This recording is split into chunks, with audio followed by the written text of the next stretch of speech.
Hi friends, welcome to our channel. இன்றைக்கி வந்து என்னோடய ஹேர் ரீக்ரோத் பற்றி தான் பார்க்க போகிறோம். எனக்கு சின்ன வயசுலேருந்தே வந்து ஹேர் வந்து அதிகமாக தான் இருக்கும்.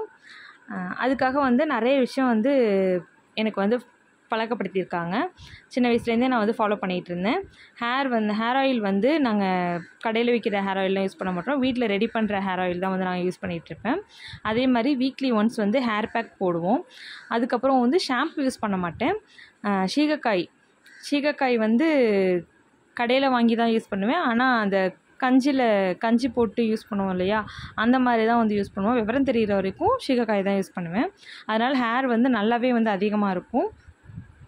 ஆனால் என்ன ஒன்று ஹேர் வந்து ரொம்ப பிளாக்காக இருக்காது. அதாவது செம்பட்டைன்னு சொல்லுவோம்ல, அந்த மாதிரி கலரில் இருக்கும். மேரேஜ்க்கு அப்புறம் வந்து 2022 ஜூனில் வந்து ஹேர் கட் பண்ணேன், ஆசைப்பட்டு பண்ணணும்னு சொல்லிட்டு. பட் ஆனால் ஹேர் வந்து வளரவே இல்லை 1 இயர் ஆகியும். அதுக்கப்புறம் வந்து ஹேர் ஆயில் யூஸ் பண்ணதுக்கு முன்னாடி இந்த பிக்கை எடுத்தேன். அதில் வந்து எவ்வளோ ஷார்ட்டாக இருக்குது பாருங்கள். அதுக்கப்புறம் 1 மந்த்துக்கு அப்புறம் ஹேர் ஆயில் யூஸ் பண்ணி 1 மந்த்துக்கு அப்புறம் எடுத்த பிக்கு. இதில் வந்து எவ்வளோ கலர் பிளாக்காக மாறி இருக்குன்னு பாருங்கள். இல்லை அடர்த்தியும் வந்து நிறையாவே வந்திருக்கும். அதுக்கப்புறம் 6 மந்த்துக்கு அப்புறம் வந்து எடுத்த ஃபோட்டோ இது.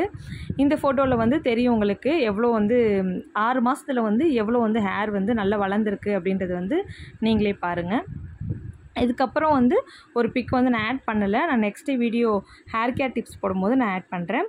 அதில் வந்து இப்போ வந்து என்னோடய ஹேர் வந்து இதே ஹைட்டு, பட் ஆனால் நல்லா வந்து பிளாக்காக வந்து மாறி இருக்குது. அடர்த்தியும் வந்து இன்னும் நிறையாவே வந்து இருக்குது.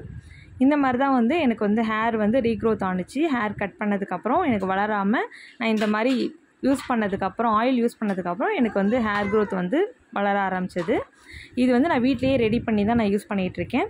23 ஹெர்ப்ஸ் போட்டு வீட்டில் ரெடி பண்ணி யூஸ் பண்ணிகிட்ருக்கேன். என்னோடய ஹேர் பார்த்துட்டு கேட்டவங்களுக்கும் வந்து நான் இப்போ வந்து ரெடி பண்ணி கொடுத்துட்ருக்கேன். இந்த மாதிரி என்னோடய ஹேர் ஆயில் யூஸ் பண்ணுறவங்களும் வந்து எல்லாருமே வந்து நல்லாயிருக்கு அப்படின்னு சொல்லிட்டு இப்போ வரைக்கும் ரிசல்ட் வந்து நல்லாயிருக்குன்னு சொல்லிகிட்ருக்காங்க. எந்த ஒரு ஆயிலுமே, இந்த ஆயிலாக இருந்தாலும் இல்லை எந்த ஒரு ஆயிலாக இருந்தாலுமே வந்து போட்ட உடனே வந்து ரிசல்ட் தெரியாது. ஃபஸ்ட்டு வந்து ஹேர் ஃபால் வந்து ரெடியூஸ் ஆகும். அதுக்கப்புறம் வந்து ஹேர் க்ரோத் வந்து ஒரு 3 மந்த்துக்கு அப்புறம் தான் வந்து உங்களுக்கு வந்து ஹேர் க்ரோத் வந்துன்றதே இருக்க ஆரம்பிக்கும். அதுவும் இல்லாமல் நம்ம வந்து கரெக்டாக மெயின்டைன் பண்ணணும். அது மாதிரிலாம் பண்ணும்போது தான் வந்து நம்மளுக்கு வந்து ஹேர் க்ரோத் வந்து நல்லாவே இருக்கும். இன்டேக்கும் வந்து நல்லா எடுத்துக்கணும். அப்போ தான் வந்து ஹேர் க்ரோத் வந்து நல்லா இருக்கும்.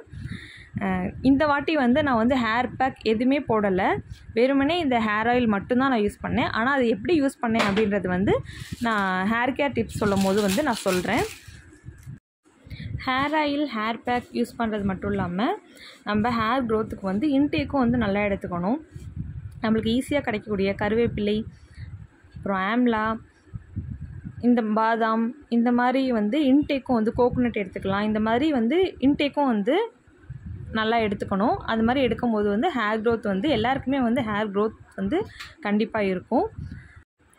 ஓகே ஃப்ரெண்ட்ஸ், இந்த வீடியோ பிடிச்சிருந்துச்சுன்னா லைக் பண்ணிடுங்க, ஷேர் பண்ணிடுங்க. மறக்காமல் நம்ம சேனலை சப்ஸ்கிரைப் பண்ணிடுங்க. நெக்ஸ்ட் வீடியோவில் பார்க்கலாம்.